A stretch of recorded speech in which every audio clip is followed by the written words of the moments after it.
안녕하세요. 고경란 전도사입니다.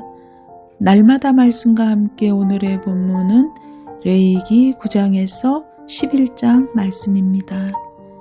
8장에는 7일 동안에 걸친 제사장의 위임식에 대한 내용이었고 9장은 7일간의 제사장 위임식이 끝난 바로 그 다음날 아론과 그 아들들이 성별된 제사장의 자격으로 자신들과 이스라엘 모든 백성을 위해 드리는 첫 제사에 관해 구체적으로 언급하고 있습니다.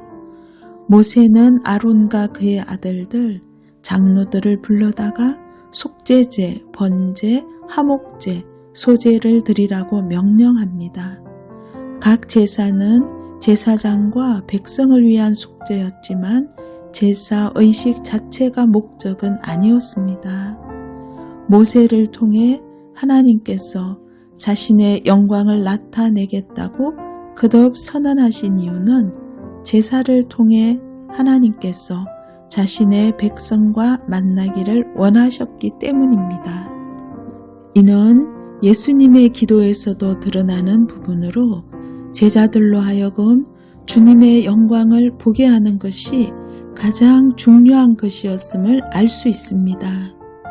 신학자 고든 웬함은 만일 성막에 하나님의 임재가 없다면 모든 예배는 무의미하다. 모든 제사는 하나님과의 친밀함을 위해 계획된 것이라고 했습니다. 이처럼 하나님의 임재와 영광을 체험하는 예배를 위해 자신을 성결케 하는 준비는 반드시 필요합니다. 또한 하나님과의 만남을 가로막고 방해하는 죄가 있다면 회개하고 제거해야 합니다. 하나님과의 친밀한 관계를 위해 나 자신을 성결케 하는 노력을 게을리하지 않아 하나님의 임재를 경험하며 친밀한 교제를 나누는 예배자가 되시길 바랍니다. 아론과 그의 아들들은 제사장의 임무를 위해 속죄제와 번제를 드립니다. 이미 그들은 제사장 위임식 7일 동안 제사를 드렸지만 8일째 되는 날 다시 속죄제를 드려야 했습니다. 왜냐하면 거룩하신 하나님 앞에서 드러나는 인간의 죄악과 부패 때문입니다. 인간의 마음은 만물보다 거짓되고 부패했기에 동물의 제사로는 궁극적인 죄를 없애지 못합니다. 이처럼 구약의 제사가 예수님의 십자가를 보여주는 예표로 죄사함의 역할을 감당했지만 단 한 번의 제사로는 영원히 온전하게 될 수 없기에 제사장들은 반복적으로 하나님 앞에 나아가야 했습니다. 하지만 이제는 자신의 몸을 영원한 제물로 드리신 예수님의 십자가 은혜로 말미암아 십자가에 달리신 주님을 믿기만 하면 구원을 얻게 됩니다. 주님의 은혜를 입은 자로서 내 몸을 거룩한 산 제물로 드리는 전적 헌신의 삶을 살아야만 합니다. 10장에서는 아론의 두 아들 곧 제사장 나답과 아비후가 하나님 앞에서 다른 불을 담아 분향하다가 죽임당한 사건은 영광스러운 하나님의 임재 이후 발생했습니다. 이 사건의 핵심은 하나님께서 원하시는 거룩함을 가볍게 여긴 점입니다.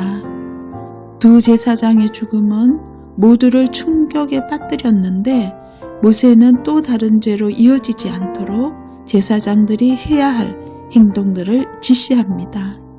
그는 먼저 아론에게 하나님께서 자신을 가까이 하는 사람들에게 거룩함을 나타내신다는 말씀을 전해 두 아들의 죽음으로 하나님을 원망하지 않도록 했습니다. 또한 아론의 아들들이 있지만 사촌 미사엘과 엘사반을 불러서 나답과 아비후의 시체를 치우도록 합니다. 율법에 따르면 제사장들은 형제의 시체를 만질 수 있었지만 가족의 죄를 너그럽게 용서했다는 오해를 사지 않으려고 한 대책이었습니다.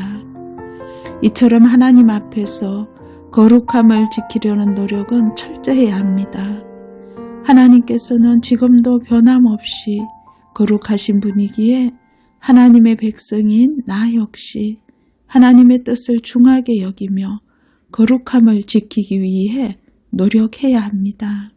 내 삶 가운데 거룩하지 않은 모습들이 있다면 회개하고 하나님께로 돌이키시길 바랍니다.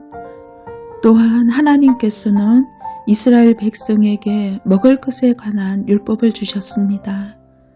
음식에 관한 정결과 부정에 관한 기준은 매우 세밀해서 백성의 삶에 뿌리 깊게 정착되었고 그들의 삶을 강력하게 구속하는 기준이 되었습니다. 하나님께서는 이스라엘 백성이 제사를 드릴 때뿐만 아니라 일상생활에서도 세상과 구별된 백성으로 살아야 함을 깨닫고 지키도록 이런 기준을 주셨습니다. 이 법으로 인해 모든 이스라엘 백성은 매일 음식을 준비할 때도 자신은 구별된 백성임을 자연스럽게 떠올렸을 것이며 하나님께서 중요하게 여기시는 정결함을 지키기 위해 노력했을 것입니다. 하나님께서는 나 또한 세상과 철저히 구별되기를 원하십니다. 하나님의 의도는 나를 속박하시기 위함이 아니라 하나님의 백성으로 살아가는 기쁨을 누리게 하시기 위함입니다. 내 삶은 세상과 얼마나 구별되어 있습니까? 하나님의 거룩한 자녀임을 기억하며 세상과 구별되는 정결한 삶을 살아가는 시온소 교회 모든 성도님들 되시길 소망합니다. 기도하겠습니다. 하나님 아버지, 우리들을 하나님의 거룩한 자녀 삼아 주셔서 감사드립니다. 세상과 구별되는 정결한 삶을 살기를 원하오니 하나님의 임재를 경험하게 도와주옵소서. 하나님과 얼굴을 마주하는 영광스럽고 복된 예배를 회복시켜 주시기를 원합니다. 거룩하신 하나님께 더 가까이 나아가 십자가의 은혜와 사랑으로 변화시켜 주옵소서. 삶의 사소한 부분까지도 정결하길 원하오니 도와주옵소서. 매 순간 거룩하신 하나님의 백성이라는 뚜렷한 정체성을 기억하며 살아가는 시온소 교회 모든 성도님들 에게 축복하여 주옵소서. 예수님의 이름으로 기도드립니다. 아멘.